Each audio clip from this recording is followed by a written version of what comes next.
ਸਤਿ ਸ਼੍ਰੀ ਅਕਾਲ ਸਾਰਿਆਂ ਨੂੰ। ਇੱਕ ਵਾਰ ਫਿਰ ਤੋਂ ਤੁਹਾਡਾ ਸਵਾਗਤ ਕਰਦੇ ਹਾਂ ਆਪਣੇ ਇਸ YouTube ਚੈਨਲ ਦੇ ਉੱਪਰ। ਅੱਜ ਮੈਂ ਤੁਹਾਡੇ ਲਈ ਇਕਨੋਮਿਕਸ ਦਾ ਇੱਕ ਨਵਾਂ ਟੌਪਿਕ ਲੈ ਕੇ ਆਇਆ, that is our aggregate demand, aggregate supply and its related concepts. ठीक है, इंपॉर्टेंट चैप्टर है, ईजी है, ठीक है ना। अच्छे तरीके ਨਾਲ समझना इसनों, होप सो ਤੁਹਾਨੂੰ अच्छे तरीके ਨਾਲ समझ आएगा ये। चलो करिए स्टार्ट। सब तो पहला स्टार्टिंग च अगर आप लगा के देखिए तो एग्रीगेट डिमांड का अपने को मीनिंग दिता होया, बेसिक जो मीनिंग है, it refers to sum total of expenditure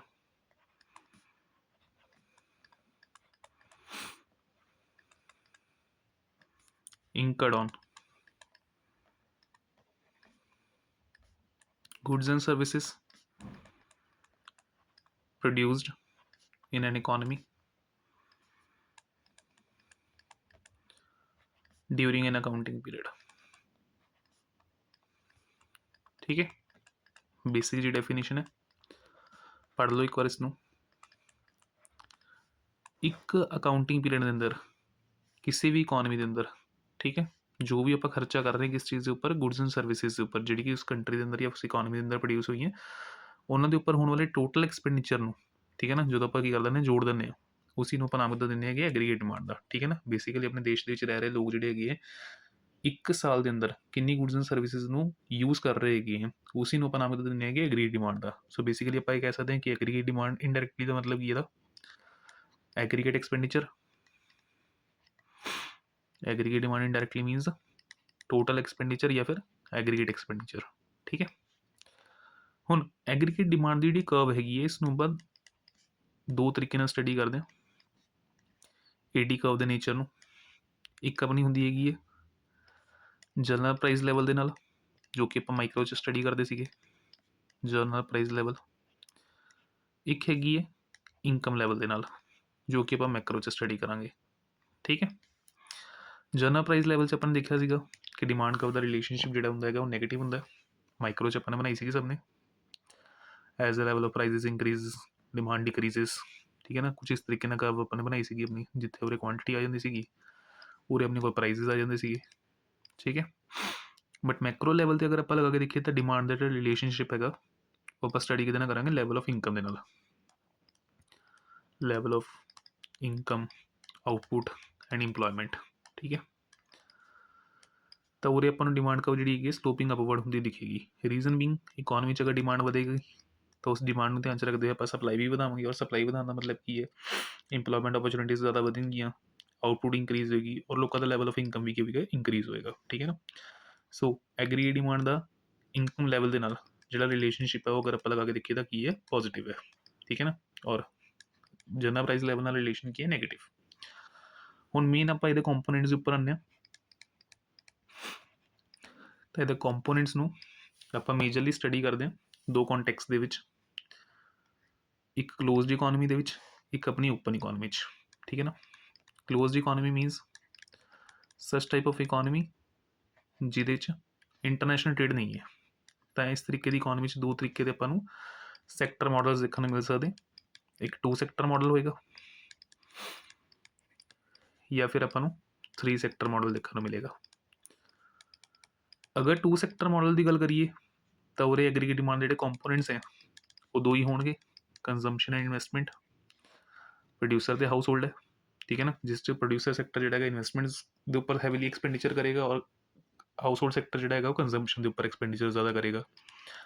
but three sector model च गवर्नमेंट भी इंक्लूड होंगी है, सो गवर्नमेंट एक्सपेंडिचर्स भी जोड़े है वो डिमांड के कंपोनेंट्स का पार्ट बननगे। बट अगर इकोनॉमी ओपन है तो उस open economy aggregate demand will be equal to consumption plus investment plus government expenditures plus net exports. ठीक है ना, ये चार कंपोनेंट्स जोड़े है अपन देखने मिलेंगे अपनी ओपन इकोनॉमी। ठीक है, सो वेरियस कंपोनेंट्स, हम इन्हें ही कंपोनेंट्स अपन स्टडी करना है, बट स्टडी करने तो पहला एक मेजर चीज़ आप एग्रीगेट डिमांड का शेड्यूल एंड डायग्राम समझ लें, ਤਾਂ ਕਿ ਅੱਗੇ ਜਾ ਕੇ ਆਪਾਂ ਨੂੰ ਕੰਜ਼ੰਪਸ਼ਨ ਫੰਕਸ਼ਨ ਸਟੱਡੀ ਕਰਨ 'ਚ ਕੋਈ ਦਿੱਕਤ ਨਾ ਆਵੇ।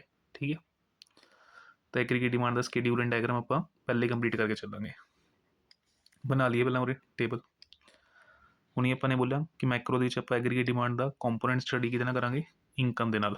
ਸੋ ਇਨਕਮ ਹੈ ਲੈ ਕੇ ਚੱਲ ਰਿਹਾ 0 20 40 60 80 100 120, ਠੀਕ ਹੈ ਨਾ, ਇਹ ਆਪਣੀ ਇਨਕਮ ਹੋਗੀ।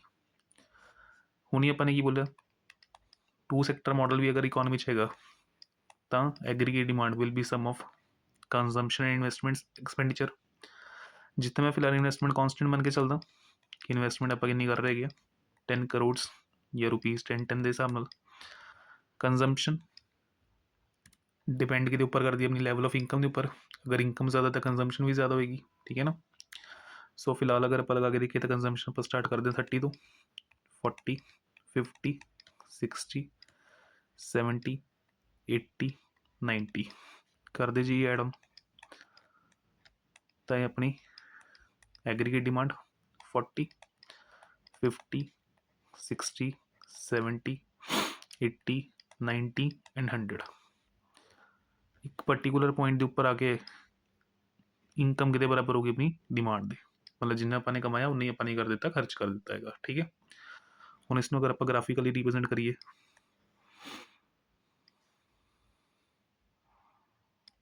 Original point level of income output and employment, demand कब की अगर आप गल करिए 10 20 30 40 कुछ और स्टार्ट होगी डिमांड कब, और लेवल ऑफ इनकम 20 40 60 80 100 एंड 120। तो इनकम का कुछ इस तरीके की बनती हुई दिखेगी अपन, ठीक है ना। ये मेरी वाई कर्व होगी जी कि स्ट्रेट स्लोपिंग अपवर्ड है 45 डिग्री के एंगल के उपर, और डिमांड कर्व मेरी कुछ इस तरीके ना लगी है। और एक पर्टिकुलर पॉइंट के उपर बेसिकली जिथे अपनी इनकम 80 सी 20 40 60 एंड 80, इस पर्टिकुलर लैवल के उपर आके मेरी इनकम कि बराबर हो गई सी डिमांड दे, ठीक है ना। सो this is my demand curve which is a combination of consumption and investment expenditure, ठीक है ना। तो ये कुछ तरीके की फिगर जी अपन देखने मिलेगी एग्रीगेट डिमांड की, ठीक है। सो एग्रीगेट डिमांड का स्केड्यूल आ रहा तो डायग्राम थोड़ी रही, ठीक है। हुण एग्रीगेट डिमांड के कंपोनेंट्स में इंडिविजुअली आप स्टडी करते हैं, जिस पहला कंपोनेंट अपने को किसी का कंजम्पशन। कंजम्पशन बेसिकली अगर आप लगा के देखिए तो की चीज़ होंगी है। एक चीज़ और इस डायग्राम के थ्रू कुछ चीज़ां क्लीयर कर लो पहले। Even when consumer income is zero, aggregate demand is not equal to zero. Reason being, aggregate demand के दो components हैं, consumption and investment. Income zero होने के बावजूद भी कंजम्पशन भी कभी जीरो के बराबर नहीं होएगी। रीजन की होता, हर एक इंसान अपनी बेसिक नैसेसिटीज़ तो फुलफिल करेगा, ठीक है ना, चाहे वो पैसा नहीं भी कमा रहेगा। हम चाहे वो लिए वो पास्ट सेविंग्स का सहारा लवे या फिर पैसा किसी तो की कर लवे, बोरो कर लवे, ठीक है ना। So even though level of income is zero, there must be some kind of a consumption expenditure, ठीक है ना। इट मीन्स कंजम्पशन द कुछ पार्ट, कंजम्पशन द कुछ part free from the level of income होंगे। मतलब consumer को अगर पैसा नहीं भी है तो भी वो कुछ ना कुछ की करेगा, पैसा खर्च करेगा, ठीक है ना, जिसमें आप ऑटोनमस कंजम्पशन कह सकते हो। अगे आप कंजम्पशन फंक्शन पढ़ांगे, वो आप थॉरली स्टडी करांगे उस चीज़ की, ठीक है ना। बट फिलहाल वास्ते दिमाग च चीज़ बिठा लो, कंजम्पशन का कुछ पार्ट जो free from the level of income होंगे, ठीक है। चलो एक पर्टिकुलर स्टेज तो बाद इनकम वधदी अपनी, डिमांड भी वधदी है, बट इंक्रीज इन इनकम ज़्यादा होंगे as comparison to increase in expenditure, ठीक है ना। रीजन बीइंग कंज्यूमर रैशनल है, उसको पता है कि मेरी जरूरत अगर फुलफिल हो रही हैगी और उस तो बाद अगर मेरे को पैसा बच रहेगा तो उसमें मैं फ्यूचर के लिए बचा के रखा या फिर उसमें मार्केट की करना, इन्वेस्ट करता ताकि मैंने रिटर्न्स अच्छे मिलन, ठीक है ना। तो आप स्टडी करांगे, ठीक है ना, बट कुछ बेसिक चीज़ें पहले मैंने क्लीयर कर देती हैं। तो कंजम्पशन का मतलब की है, use of goods and services for direct satisfaction of human wants.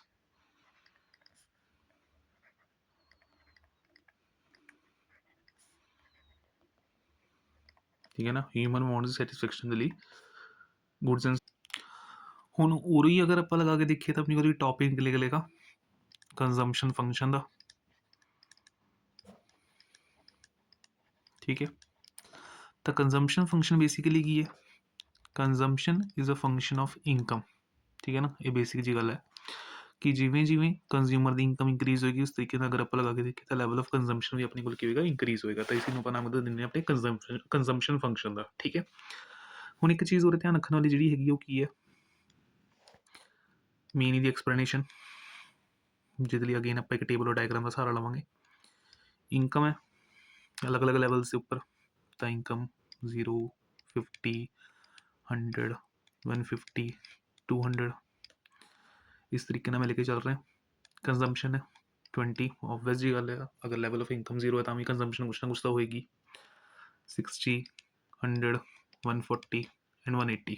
ठीक है, ਹੁਣ ਆਪਾਂ ਨੇ ਇੱਕ ਬੇਸਿਕ ਇਕੁਏਸ਼ਨ ਪੜ੍ਹੀ ਹੋਈ ਹੈ ਆਪਣੀ y=c+s, मतलब कोई भी कंज्यूमर जो भी इनकम कमाता है कुछ हिस्सा खर्च कर लेंदा, कुछ हिस्सा कर लेंदा सेव कर लेंदा है। तो अगर मैं इनकम चो कंजम्पशन माइनस करदा तो ऑटोमेटिकली मेरे को वैल्यू की आएगी सेविंग्स की, तो मैं सेविंग्स भी इसी कर्व के अंदर ड्रॉ कर दूंगा। सेविंग्स 0 - 20 - 20, 50 - 60 - 10, 0, 10, 20। ठीक है ना, तो तीनों फंक्शंस अपने को आ गए, इनकम, कंजम्पशन एंड सेविंग्स। ਹੁਣ ਇਸ ਦੀ ਅਗਰ ਆਪਾਂ ਫਿਗਰ ਡਰਾ ਕਰੀਏ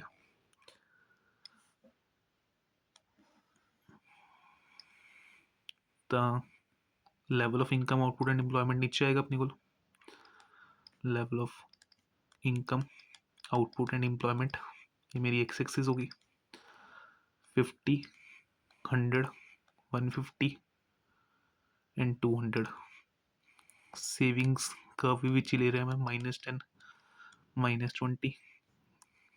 कंजम्पशन होगी उरे ये अपनी 20, फिर 60, आफ्टर दैट 100, फिर 140 एंड 180। जो लेवल ऑफ इनकम 0 है तो कंजम्पशन अपने को कुछ ना कुछ आएगा 20, फिर लेवल ऑफ इनकम जो अपना 50 तक पहुंचा तो कंजम्पशन हो रही सी अपनी 60 दी।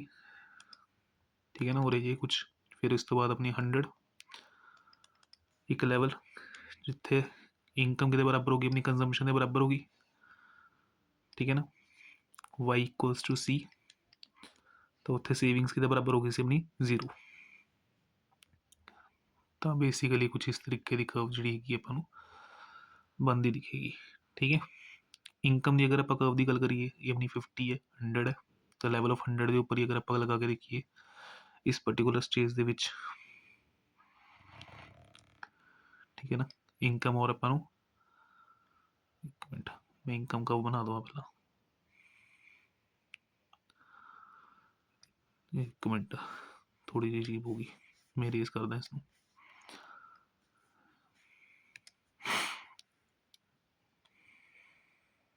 तो जिथे कर्व्स आपस मीट आउट हुई हैं,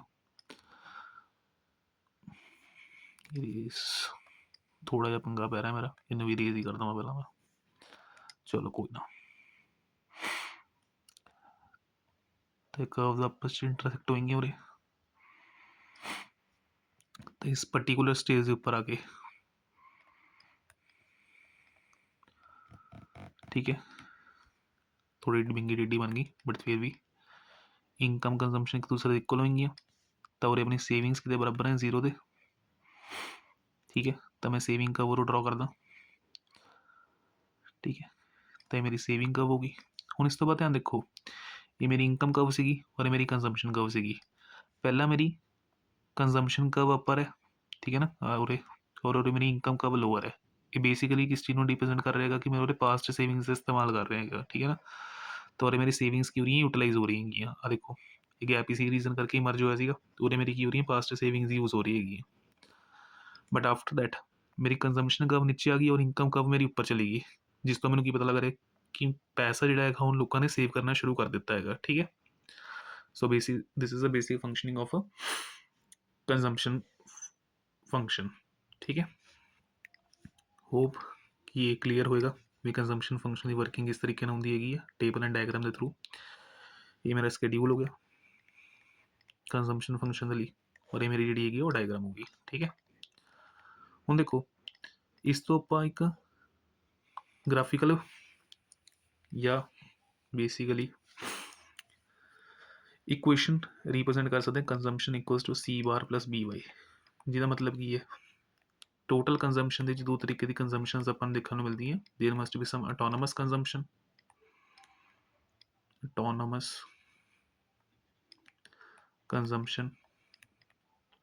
and some consumption which depends upon the level of income। कुछ ऐसी है के ऊपर डिपेंड करती है, लेवल ऑफ इनकम के ऊपर डिपेंड करती है। एंड बी और किसी रिप्रेजेंट कर रहा है मेरा beta, that is our MPC, marginal propensity to consume. तो इसमें मैं एक्सप्लेन करने के लिए दोबारा तो एक कर्व बना देना थोड़े लिए। देखो ये मेरी कंजम्पशन कर्व है, पिछले वाले टेबल के ड्राफ्ट कर रहा है मैं, ठीक है ना। ਹੁਣ इस कंजम्पशन कर्व ਦੇ ਵਿੱਚ ਬੇਸਿਕਲੀ ਜਦੋਂ ਮੇਰਾ ਲੈਵਲ ਆਫ ਇਨਕਮ 100 ਸੀਗਾ, ਇਸ ਲੈਵਲ ਆਫ ਇਨਕਮ 100 ਦੇ ਉੱਪਰ ਮੇਰਾ ਕੰਜ਼ੰਪਸ਼ਨ ਕਿੰਨਾ ਸੀਗਾ 100 ਹੀ ਸੀਗਾ। ਫਿਰ ਲੈਵਲ ਆਫ ਇਨਕਮ ਇੰਕਰੀਜ਼ ਹੋ ਗਏ 100 to 150 ਪਹੁੰਚਿਆ। ਆ ਦੇਖੋ 100 ਤੋਂ ਕਿੰਨਾ ਪਹੁੰਚਿਆ 150, ਤਾਂ ਮੇਰਾ ਖਰਚਾ ਵੀ 100 ਤੋਂ ਕਿੰਨਾ ਹੋ ਗਿਆ ਸੀਗਾ 140, ਠੀਕ ਹੈ।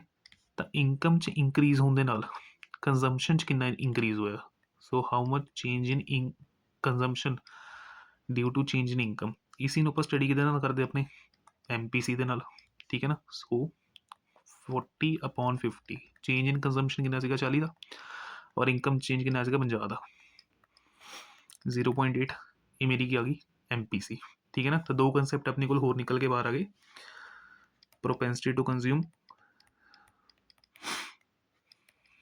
ਪ੍ਰੋਪੈਂਸਿਟੀ ਟੂ ਕੰਜ਼ਿਊਮ ਬੇਸਿਕਲੀ ਕੀ ਹੈ, डिफरेंट लैवल्स ऑफ इनकम के उपर डिफरेंट लैवल्स ऑफ कंजम्पशन, ठीक है ना। उसनों आप नाम देने प्रोपेंसिटी टू कंज्यूम का। फर्दर ये प्रोपेंसिटी टू कंज्यूम दो तरीके की है, APC and MPC। APC simply means relation of consumption with respect to income, और MPC means how much change in income will lead to change in consumption। इसनों ਆਪਾਂ ਨਾਮ ਦਿੰਦੇ ਆਪਣੀ MPC ਦਾ, ਠੀਕ ਹੈ ਨਾ। ਹੁਣ ਇਸੇ ਤਰੀਕੇ ਨਾਲ ਸੇਵਿੰਗਸ ਦੀ ਵੀ ਇੱਕ ਜਾਂ ਸੇਵਿੰਗ ਫੰਕਸ਼ਨ ਦੇ ਅੰਦਰ ਵੀ ਆਪਾਂ ਨੂੰ ਕੀ ਦੇਖਣ ਨੂੰ ਮਿਲੇਗੀ, ਇੱਕ ਇਕੁਏਸ਼ਨ ਦੇਖਣ ਨੂੰ ਮਿਲੇਗੀ, ਦੈਟ ਇਜ਼ ਆਰ ਸੇਵਿੰਗਸ ਦੇ ਵਿੱਚ ਪਹਿਲਾਂ ਅਗਰ ਆਪਾਂ ਲਗਾ ਕੇ ਦੇਖੀਏ ਤਾਂ ਆਟੋਨੋਮਸ ਕੰਜ਼ੰਪਸ਼ਨ ਆਪਾਂ ਯੂਜ਼ ਕਰ ਰਹੇ ਸੀਗੇ, ਔਰ ਆਟੋਨੋਮਸ ਕੰਜ਼ੰਪਸ਼ਨ ਕਿਸ ਕਾਰਨ ਹੋ ਪਾ ਰਹੀ ਸੀ, ਕਿਉਂਕਿ ਆਪਾਂ ਪੁਰਾਣਾ ਯੂਜ਼ ਕੀਤਾ, ਪੁਰਾਣਾ ਪੈਸਾ ਜਿਹੜਾ ਬਚਾਇਆ ਹੋਇਆ ਸੀ ਉਸਨੂੰ ਯੂਜ਼ ਕਰ ਰਹੇ ਸੀਗੇ, ਤੇ ਕੰਜ਼ੰਪਸ਼ਨ ਨੂੰ ਬਾਹਰ ਜਿਹੜੀ ਕਿ ਆਟੋਨੋਮਸ ਕੰਜ਼ੰਪਸ਼ਨ ਰਿਪਰੈਜ਼ੈਂਟ ਕਰ ਰਹੀ ਸੀ ਇੰਡਾਇਰੈਕਟਲੀ ਕਰ ਰਹੀ ਆਪਣੀ ਸੇਵਿੰਗਸ ਨੂੰ ਖਤਮ ਕਰ ਰਹੀ ਹੈਗੀ ਹੈ। ਤਾਂ ਮਾਈਨਸ ਦਾ ਸਾਈਨ ਲਗਾ ਲਾਂਗੇ, plus 1 minus beta into Y. Beta means MPC, और जो तो मैं इस 1 माइनस करावांगा तो अपने को वैल्यू की देगी MPS दी, ठीक है ना। तो ये मेरा सेविंग फंक्शन हो गया। अगेन पूरे भी दो चीज़ें देखने को मिलेंगी, प्रोपेंसिटी टू सेव, एक अपने को APS और एक अपना MPS। APS simply represents relationship between savings and income, and MPS simply shows how much change in income will lead to change in savings, ठीक है। और डिफरेंट लेवल ऑफ इनकम के ऊपर डिफरेंट लेवल ऑफ सेविंग्स जी देखने को मिलेंगे, उसको अपन नाम देवांगे अपनी प्रोपेंसिटी टू सेव द, ठीक है। चलो हुण इस चीज़ तो इलावा एक चीज़ होर अपनी जिहड़ी कि सैकेंड मेजर कंपोनेंट सीगी, that is our investment, increase in capital stock of the goods, उसमें अपन इन्वेस्टमेंट कहने हैं। इस चैप्टर इन्वेस्टमेंट आप दो तरीके स्टडी करांगे, एक अपनी इंड्यूस्ड इन्वेस्टमेंट है और एक अपनी ऑटोनमस। ऑटोनमस तो क्लीयर ही है, free from the level of profits. ऐसी इन्वेस्टमेंट जी कि लेवल ऑफ प्रॉफिट्स तो फ्री है, वो अपनी कड़ी है ऑटोनमस इन्वेस्टमेंट है, और जी प्रॉफिट्स के ऊपर डिपेंड करेगी या लेवल ऑफ इनकम के ऊपर डिपेंड करेगी, depends upon level of income, वो अपनी इंड्यूस्ड है। तो यदि ग्राफ कुछ इस तरीके से देखने को मिलेगी अपन, ठीक है ना।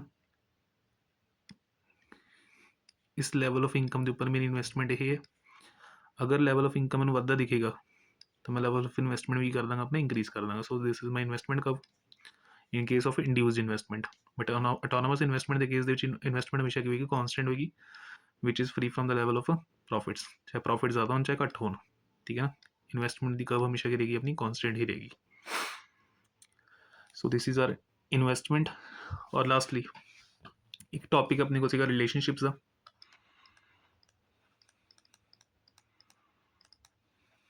Between APC and APS the basic equation consumption plus savings equals to income, divide both sides by y,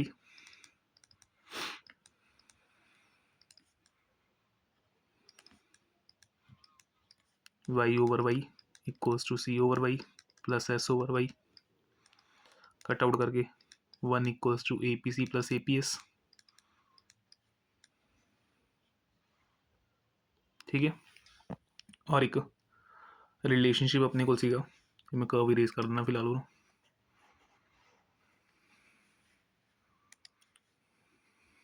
relationship between MPC and MPS, the delta y changes in income will lead to changes in consumption and changes in savings, divide both sides by delta y, cancel out करके 1 equals to MPC plus MPS। ठीक है। तो अपने relationships हो गए। किसी भी time EPC, चलो वो तो न्यूमेरिकल्स तो ਆਪਾਂ ਕਰਾਂਗੇ, ਉਸ 'ਚ ਦੇਖ ਲਾਂਗੇ। न्यूमेरिकल्स ਦੀ ਵੀਡੀਓ ਮੈਂ ਅਲੱਗ ਲੈ ਕੇ ਆਉਂਗਾ। ਇਹ ਸਿਰਫ ਥਿਓਰੈਟੀਕਲ ਐਕਸਪਲੇਨੇਸ਼ਨ ਸੀਗੀ ਇਸ ਚੈਪਟਰ ਦੀ। ਹੋਪ ਸੋ ਤੁਸੀਂ ਸਾਰੇ ਜਿਹੜੇ ਹੈਗੇ ਆ ਅੱਛੇ ਤਰੀਕੇ ਨਾਲ ਇਸ ਚੈਪਟਰ ਨੂੰ ਜਿਹੜਾ ਹੈਗਾ ਸਮਝਿਆ ਹੋਵੇਗਾ। ਠੀਕ ਹੈ ਨਾ। ਟੇਬਲਸ ਐਂਡ ਡਾਇਗਰਾਮਸ ਅੰਡਰਸਟੈਂਡ ਕਰ ਲਿੱਤੇ ਹੋਣਗੇ। ਨੈਕਸਟ ਵੀਡੀਓਜ਼ ਲਈ ਥੋੜ੍ਹਾ ਜਿਹਾ ਵੇਟ ਕਰ ਲਓ 1-2 ਦਿਨ ਦਾ। ਇਸੇ ਤਰੀਕੇ ਨਾਲ ਆਪਾਂ ਕੁਝ ਹੋਰ ਇੰਪੋਰਟੈਂਟ ਚੈਪਟਰਸ ਜਿਹੜੇ ਹੈਗੇ ਉਹ ਤੁਹਾਨੂੰ ਕਲੀਅਰ ਕਰਵਾਵਾਂਗੇ। ਠੀਕ ਹੈ। ਉਦੋਂ ਤੱਕ ਦੇ ਲਈ ਵੀਡੀਓ ਨੂੰ ਲਾਈਕ ਕਰ ਦਿਓ, ਸ਼ੇਅਰ ਕਰ ਦਿਓ ਆਪਣੇ ਦੋਸਤਾਂ ਦੇ ਨਾਲ, ਔਰ ਚੈਨਲ ਨੂੰ ਕਰ ਲਓ ਸਬਸਕ੍ਰਾਈਬ। Thank you.